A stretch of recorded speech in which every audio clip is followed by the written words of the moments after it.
बहुत समय पहले की बात है। एक राज्य था जहां के राजा का नाम विक्रम था। राजा विक्रम जितने वीर थे उतने ही बुद्धिमान भी थे। वे हमेशा अपने निर्णय सोच समझ कर लेते थे और इसी कारण उनकी प्रजा उन्हें बहुत पसंद करती थी। लेकिन एक दिन राजा विक्रम के सामने ऐसी स्थिति आ गई जिसने उनकी बुद्धिमानी की असली परीक्षा ले ली। एक सुबह दरबार लगा हुआ था। तभी अचानक एक साधु महल में आया। उसकी पोशाक फटी हुई थी, बाल बिखरे हुए थे और उसके हाथ में एक चमकता हुआ कांच का गोला था।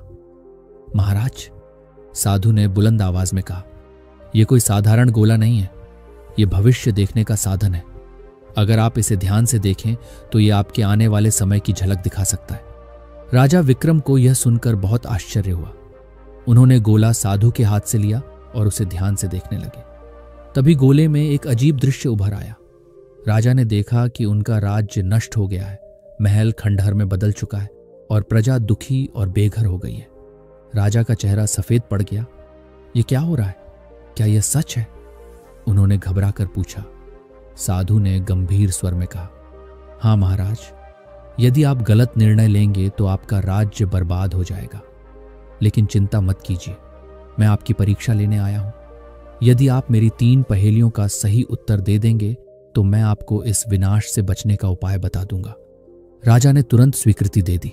पहली पहेली आई, ऐसी कौन सी चीज है जो जितनी बांटो उतनी ही बढ़ती जाती है? दरबार में मौजूद सभी मंत्री और सैनिक सोच में पड़ गए। कोई कुछ नहीं समझ पा रहा था। लेकिन राजा विक्रम मुस्कुराए और बोले, साधु बाबा, यह तो सीधा उत्तर है, ज्ञान। जितना बांटो उतना बढ़ता है। साधु प्रसन्न हुआ। बिल्कुल सही। अब दूसरी पहेली थी, ऐसी कौन सी चीज है जो बिना पैरों के दौड़ती है और बिना पंखों के उड़ती है? इस बार भी लोग उलझ गए।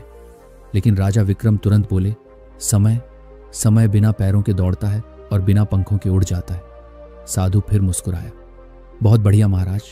अब आखिरी और सबसे कठिन पहेली, तीसरी पहेली थी, ऐसा कौन सा खजाना है जो अगर खो जाए तो वापस नहीं आता? इस बार दरबार में गहरी शांति छा गई। सभी सोच में पड़ गए। राजा ने भी कुछ क्षण विचार किया, फिर बोले, ये तो जीवन है।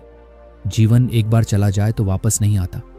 साधु जोर से हंसा और बोला, राजा विक्रम, आप सच में बुद्धिमान हैं। आपने मेरी 3 पहेलियों के सही उत्तर दिए हैं। अब मैं आपको इस संकट से बचने का उपाय बताता हूं। साधु ने कहा, इस राज्य में बहुत सारे लालची और स्वार्थी लोग हैं जो केवल अपने स्वार्थ के लिए काम कर रहे हैं। अगर आप सही समय पर सही निर्णय नहीं लेंगे तो यह लोग राज्य को बर्बाद कर देंगे। इसलिए आपको हमेशा धैर्य और बुद्धिमानी से निर्णय लेना होगा। राजा विक्रम ने सिर हिलाया और साधु को धन्यवाद दिया। इसके बाद उन्होंने दरबार में सभी मंत्रियों को बुलाया और राज्य के भले के लिए सख्त नियम बनाए।